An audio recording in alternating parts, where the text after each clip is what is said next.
seemingly ordinary evening turned into a terrifying journey when I stumbled upon a mysterious video. After a long day of work, I sought refuge in the digital world of a computer game, yet instead of the expected tranquility, a cryptic message from an obscure social media group caught my eye. It promised a unique video that would irrevocably alter my life. The challenge it presented was irresistible. I wondered, how could a mere video hold such power? This curiosity led me to a webpage, offering a file download titled See and Understand. It was a hauntingly simple title that belied the video's enigmatic nature. There were no assurances about the video's content or its aftermath. Yet curiosity is a potent force, and I succumbed to its pull, choosing to take the risk. 3 simple clicks and the video was mine. As it began to play, an immediate sense of dread washed over me. A piercing brightness consumed the screen, and in an instant I was plunged into darkness. When I woke, I found myself in my room, a cold sweat dampening my forehead. The room was shrouded in a darkness so thick it felt like a living entity, a silent observer of my fear. My heart pounded in my chest like a war drum, fueled by an irrational terror that gripped me. My eyes were drawn to the calendar hanging on my wall, the date glaring back at me. August 13th. Suddenly I remembered the video's grim promise. A death sentence set to be carried out in a mere 12 hours. The stark reality of this prediction sent waves of panic coursing through me. The world around me took on a somber hue, the air heavy with impending doom. As I regained my senses, the reality of my situation began to sink in. It was a race against time, and I was already running out of it. The countdown had begun. The darkness around me seemed to hide an ominous presence, and the date on the calendar sent a chill down my spine. This was the grim realization that followed the viewing of that forbidden video. A wave of dread washed over me as the prediction of my demise in 12 short hours echoed in my mind. The video, so innocently titled See and Understand, had taken me on a chilling journey that was far from over.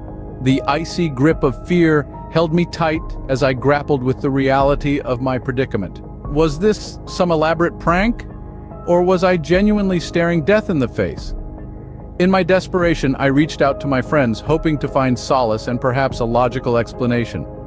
But their reactions were far from comforting. They laughed it off as a joke, a sinister prank designed to scare the unsuspecting viewer. Their dismissive attitudes only fueled my growing despair and heightened my sense of isolation. As the hours ticked away, the world around me took on a sinister hue.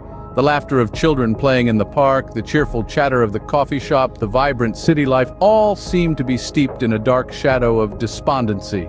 The ticking clock was a constant reminder of the video's grim prediction, each second bringing me closer to my supposed end. The anxiety was all-consuming, a relentless tormentor that refused to give me a moment's respite. My heart pounded in my chest, matching the rhythm of the ticking clock. The world outside continued in its blissful ignorance while I was trapped in my private nightmare. With every passing minute, the dread grew stronger. Every creak of the house, every rustle of the wind, every shadow thrown by the moonlight seemed to be a harbinger of my impending doom. My rational mind fought against the fear, but the video's prediction had planted a seed of terror that refused to be silenced. As the hours ticked away, I was consumed by a sense of impending doom. The reality of the video's prediction was becoming harder to deny. The countdown had begun, and with it, the struggle to defy fate.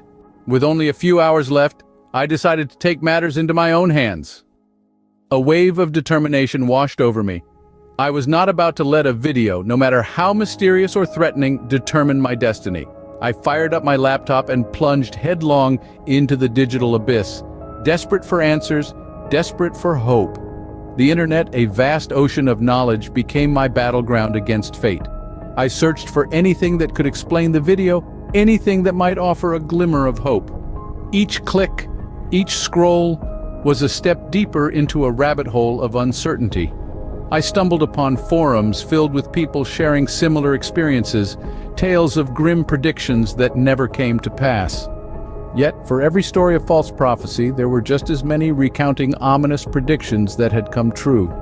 This only served to stoke the fires of my fear, turning it into a raging inferno. As I ventured further into the digital wilderness, I found myself drawn to articles about the video's origins.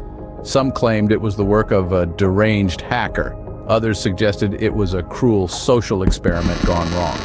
No matter the theory, they all seemed to agree on one thing: the video was no mere hoax. The clock continued to tick, each second echoing like a heartbeat in my ears. My heart pounded against my chest, a relentless drum echoing the rhythm of my dwindling time. As I delved deeper into the internet, the truth of the prediction became increasingly undeniable. I scoured pages of code looking for a loophole, a way to outsmart the prediction. But the more I searched, the more I found myself spiraling into a vortex of despair. The video's prophecy was like a spider's web, intricate and inescapable. In the face of the looming deadline, I felt a creeping sense of dread.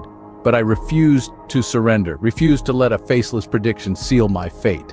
I continued to fight, continued to search, fueled by a sliver of hope that I might yet find a way out. As I delved deeper into the internet, the truth of the prediction became increasingly undeniable. With time running out, I was left with no choice but to confront my fate. The ticking clock echoed ominously in the silence of my room, each tick and tock reverberating with the weight of impending doom. The digital numbers on the clock face seemed to taunt me, their cold green glow a chilling reminder of the dwindling time. My heart pounded a relentless symphony of fear against my ribs, and the air around me felt heavy, as though the very atmosphere was conspiring against me. A thick knot of dread lodged itself in my throat, making each breath a painful endeavor. I tried to shake off the gnawing fear, the mounting panic that was threatening to take over my senses. I paced the room aimlessly, my mind a whirl of frantic thoughts, desperate for a solution, a way out of this impending catastrophe. I scoured the internet, my fingers flying over the keyboard in a futile race against time. I delved into the deepest corners of the web, the dark underbelly of the virtual world, searching for answers, for some shred of hope. But every click, every page opened, only served to magnify my dread. The grim prediction of my impending death seemed to be etched in stone, an unalterable truth that was growing more real with each passing minute. I tried to reach out to my friends again, my pleas for help growing more desperate. But my words fell on deaf ears, their laughter echoing hollowly in my ears, a stark contrast to the icy tendrils of fear that were coiling around my heart. As the minutes slipped away, I could feel the tendrils of panic wrapping themselves tighter around me, squeezing the very life out of me. The room around me seemed to blur, my surroundings growing distant as the reality of my impending doom took center stage. I was caught in the grips of a nightmare, a terrifying dance with death that was spiraling out of control. As the final hour approached, I was gripped by an overwhelming sense of dread. As the clock struck 12, I braced myself for the inevitable. The final hour was upon me. Every tick of the clock echoed through the room, a grim reminder of my impending doom. I could feel my pulse racing, matching the rhythm of the clock. The fear was palpable, a living entity that seemed to choke the very air around me. As the minute hand moved closer to the hour, I could almost hear the Grim Reaper's footsteps echoing in the silence. The room was filled with a sense of dread, as if the very walls were closing in on me. The ticking of the clock seemed to grow louder, the sound ricocheting off the walls and filling the room with an unbearable tension. Then the moment arrived. The clock struck the hour and I waited for the end to come, but nothing happened. I opened my eyes and to my surprise I was still alive. I could feel my heart pounding in my chest, the adrenaline rushing through my veins, but there was no pain, no darkness, just the sound of my own breathing echoing in the room. As the reality of my survival began to sink in, I couldn't help but laugh. The fear that had consumed me, the terror that had gripped my soul, it was all for nothing. I had allowed myself to be manipulated by a video, to believe in something that had no basis in reality. I had let fear control me, and in doing so, I had almost lost myself. In the silence of the room, I realized how easily we can be led astray by our own fears, how the unknown can fill us with dread, and how easily we can lose ourselves in the process. The video was a hoax, a cruel joke designed to prey on our deepest fears, but in the end it taught me a valuable lesson about the power of fear and the danger of believing in things that can't be proven. In the end, I learned a valuable lesson about the power of fear and the danger of believing in things that can't be proven.